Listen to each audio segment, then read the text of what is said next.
Bleach's Memories of Nobody is a perfect example of how to do an anime movie. It's an enchanting and emotional story, and I truly had no idea coming into this movie that I'd developed such an attachment to a character who's only on screen for roughly an hour and a half. This film blew my expectations out of the water and quickly has become my favorite of Bleach's movies, and with so much of it being canon, you'd be hard pressed to find a better Bleach movie to spend your time watching. Beautiful themes, a fascinating plot, and a new contender for Bleach's best girl. Oh yeah, this is gonna be a banger. So if you haven't already, please drop a subscription and sit back and relax, because this is my blind review of Bleach.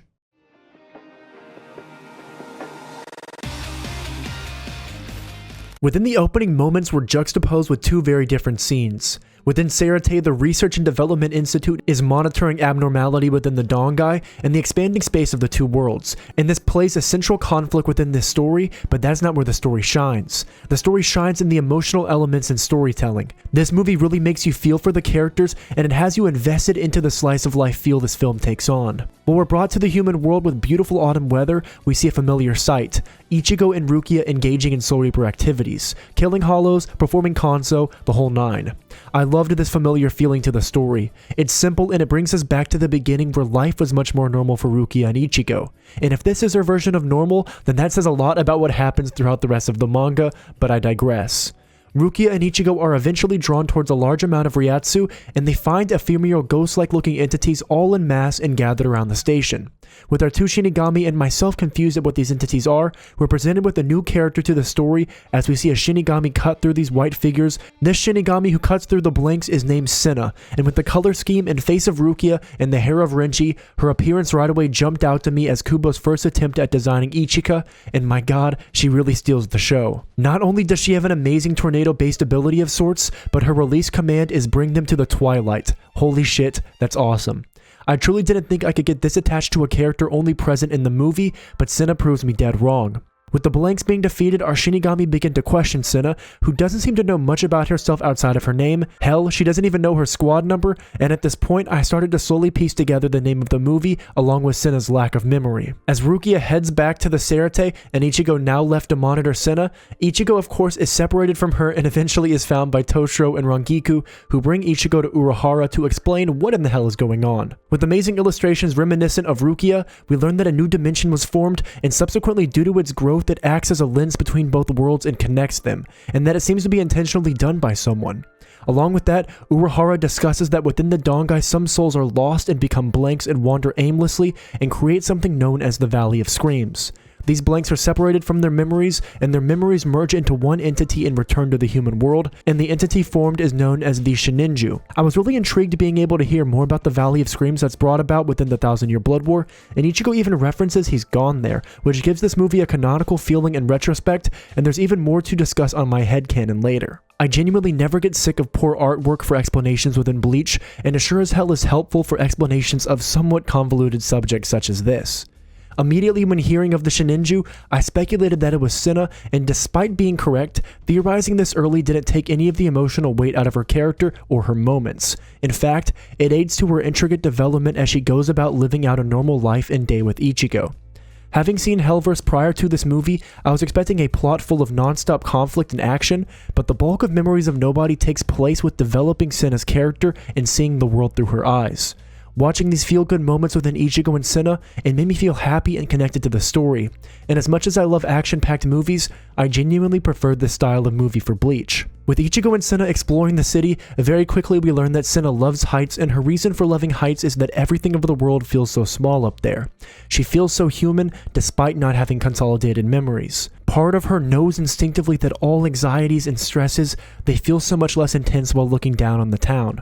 As someone extremely fearful of heights, it gave me a new perspective that I hadn't considered. So next time I see a Ferris wheel or a ladder to climb on, I'll get on and try to see the beauty within heights as she did. I found it touching how close they both became throughout their adventures, and watching Ichigo buy Senna's ribbon, it was truly an intimate moment, and it made the ending scene all the more poignant.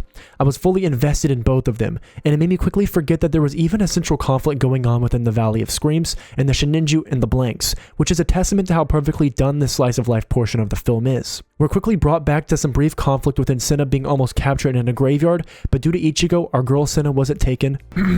Yet. With the villain organization targeting Senna, it all but solidified my huge suspicion of her being the Shininju, but the villains aren't really overly compelling. The clan is an exiled one from Soul Society, which seems to be their motive for attacking. I did read, however, within Reddit that within Can't Fear Your Own World, the motives and backstories of this villain organization are more fleshed out, so I'm excited to see more depth for the antagonists within the light novels. Ichigo and Senna then arrive back to the Kurosaki household, and I genuinely laughed out loud at watching Isshin and Yuzu spy on Ichigo bringing a girl home into his room. It's genuinely hilarious, and if you want a good wholesome laugh, go rewatch this part of the film. Isshin's line of, "This is the day we dreaded, Masaki," it was a genuine 10 out of 10. I think moments like this demonstrate that Bleach isn't carried by its action or fights, but instead by the characters and its ability to elicit so many emotions while watching. Through this movie, I felt everything from laughter to tears. It was really a blast. Our slice of life wholesome story quickly comes to an abrupt halt as Senna and Ichigo take a young soul named Tomoya to find his father. Typically in cases like this, Ichigo would perform a konso, but Senna wants this young boy's last memories on Earth to be happy.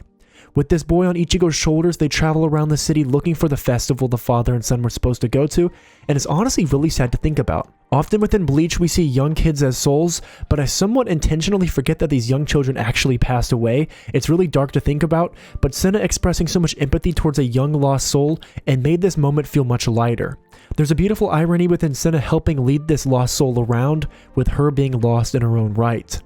Eventually, Tomoya is brought back with his father as we're brought to a quaint festival populated in large part by souls. The festival and the scenery in general this movie is really relaxing, with it clearly being autumn weather. The surroundings felt peaceful and wholesome. Within the festival grounds, numerous Shinigami arrive and inform Ichigo that Senna is the Shininju and that they need to take her back to Soul Society. That her Zanpakuto isn't hers, instead it was lost long ago in the Dongai and no longer existed. This theme of non-existence is prevalent within the title in moments like this. Her as a person in the eyes of Soul Society shouldn't exist. With Senna now clawing through numerous memories and exasperated by the recent news, I found it tragic for her. Watching a character I grew to love so fast experiencing so much inner turmoil and confusion, it was sad to watch. As we see her memories pass by, we see the river particularly within it, the same river that Ichigo lost his mom at. Rivers symbolically represent the cycle of life, both birth and death, and is present throughout the story. In fact, Senna is a byproduct of the mishap within this cycle of life and death. She's a result of the in-between. Despite Senna's true origins being revealed, Ichigo stands by his friend and comforts her. He doesn't care where she's from or what she is to them. To him, she's human. She's his friend, she has feelings and thoughts, and no matter what Soul Society wants of her, he won't let them take her. Ichigo as a character thrives in moments where he has to protect, and this movie expresses that fantastically. Despite Soul Society being composed of a lot of his friends, he will stand against them to protect Senna. It was truly a beautiful moment. The plot soon thickens as the villains arrive and attack the Shinigami and take Senna. I found it interesting how the villains use the overwhelming number of blanks to fight with, and hell, they even detonate them as bombs. There's a familiar scene within Ichigo arriving to save Senna, only to be defeated with her rescue right within his grasp, and it's an unfortunate theme within Ichigo's life, but it makes for great triumphant victories. With Senna now in the Valley of Screams, we're exposed through Ganru a bit more of their backstory, that they survived for 1,000 years within the Valley of Screams, and they learned to use blanks as a power source. The reason they wanted Senna is that due to her being the Shininju, the blanks all seek to go back to their memories, and with her within the center of the Valley of Screams, it brings an innumerable amount of blanks together, thus causing a massive amount of energy drawing both the human world and Soul Society together. The Goten, knowing this threat, decide to prepare the Kido Cannon to destroy the Valley of Screams, which sets up a countdown for the rescue of Senna before she's destroyed. This countdown gave me flashbacks to Naruto's The Last, and it really adds to the tension behind saving Senna. With Ichigo setting off to rescue Senna, he discovers while on the Ferris wheel the entrance to the Valley of Screams within the river, and soon after Ichigo jumps into this river, his Shinigami friends also do the same and they arrive to lend him aid, despite it going against Yamamoto's orders. The fights soon begin and each individual who joins to help Ichigo gets the spotlight. Those who joined in the Valley of Souls were all captains and lieutenants who had a direct connection to Ichigo, and it was an Avengers-esque scene with all of his friends arriving to lend him aid. I really enjoyed seeing Kenpachi fight and Yachiro run around the enemy. Yachiro always brings a smile to my face, and she doesn't really aid Kenpachi at all throughout this fight. Instead, she kind of taunts the enemy in her own kid-like fashion, which was perfect. A surprising fight I enjoyed a ton was Soifon's, and I'm so glad she used the ability of her Shikai once more. The one-shot potential of it is insane, and I prefer it way more than her Bankai. Throughout these fights, the soundtrack was incredible, and visually, the fights actually really hold up despite being from 2008. They were a ton of fun to watch, and all the fights were pretty short. With the final fight now arriving, Ichigo finally faces off versus Ganru. The fight followed a path I'm sure we all expected, but I had chills watching Ichigo pull a dagger out of himself and proclaim that he swore he'd protect Senna, and he unleashes a crazy amount of spirit energy. The dialogue of this fight with Ganru questioning why Ichigo would protect her, that she isn't a person, she isn't alive, why would he do it? It's entirely contrary to the story we've thus far experienced. Senna embodies vitality and what it means to be alive. She's curious, present, joyful. Her entire essence contradicts the statements of Ganru. Senna is very much a person and alive. With the final clash in Ichigo's Getsuga Tensho, Ganru and the villains are defeated. As our heroes return to the normal world, all would seem well, but it isn't. Senna's ribbon floats away and the worlds begin to merge, and Senna, despite just being rescued, she stands above the Valley of Screams and tells Ichigo that she's scared. But she won't let this world be destroyed just for her. That she can't imagine a world where Ichigo didn't exist. That she'd do anything to prevent a world without him.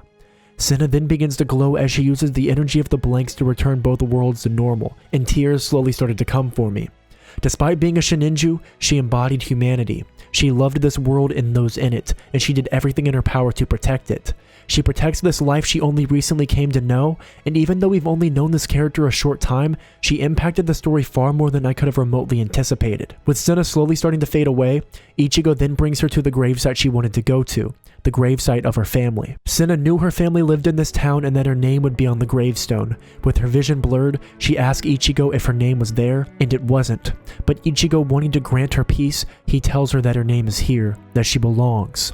As Senna fades away, Ichigo promises that he'll one day see her again, and watching her fade away was such an emotionally beautiful scene. My god, I'm 24 still crying at anime movies. Rukia then joins alongside with Ichigo stating that Senna will be erased from their memories because one cannot remember something that shouldn't have existed to begin with. This statement and ending is ambiguous because with the final scene, Ichigo walks on the bridge and he grabs a red hair ribbon floating in the wind, the exact one Senna wore, and a woman very similar to Senna runs by, and with this Ichigo smiles. The implication to me is that Ichigo does remember Senna, and this moment of him smiling at the reminder of her is indicative of that. Throughout this film, there's a really prevalent theme. Within statements of her not meant to exist, along with the movie's title Memories of Nobody, she clearly is presented as a nobody. Yet, her entire story is contrary. She is someone. She has thoughts, feelings, and identity. Ichigo reinforces this very notion through his words that despite her origins, she exists. She isn't a nobody. She's alive. She's human. I found this dichotomy of her existence to be compelling, and with the ending being ambiguous, it makes the life of Senna all the more fascinating, that despite never existing, she did. This movie was gripping and emotionally extraordinary. If you can't tell, I love the elements within the film that don't center on the main conflict or action. Instead, I enjoy the exploration of Senna's identity and humanity, and the majority of the plot is progressed through this exploration. The villains weren't overly compelling, but that's to be expected from a movie without a ton of time to develop. I'm glad Bleach took the route it did with choosing what to focus on, as opposed to the conflict central plot of Hellverse. Chad, Uryu, and Orihime really do take a large backseat in this film, which was slightly disappointing, as due to the original feel of this movie, I feel they would have fit in perfectly. However, we do get a ton of Cone, which is great to see. The captain's interactions were great, and although they're present, they don't overshadow the main focus of this movie, as their fights are pretty short in comparison to the rest of the story as we follow Ichigo and Senna. Memories of Nobody hits on all the right points for me. It introduces an intricate character and potential best girl of the story within Senna, and it really focuses on hitting emotional elements with its storytelling. Senna's long-lasting impact as a character will forever resonate in my mind from just this short hour and a half, and whether headcanon or not, I'll choose to believe Ichigo still remembers her and carries her within his heart. This won't be the last of Bleach we cover, and my god, I can't wait for what's next. If you stuck around this long, please consider dropping a subscription as these videos take a ton of time to create, and let me know in the comment section below what you all thought of Senna, because clearly I'm a giant fan. Similarly to what Rukia said to Ichigo, this isn't goodbye, but see you later. As always, be greedier.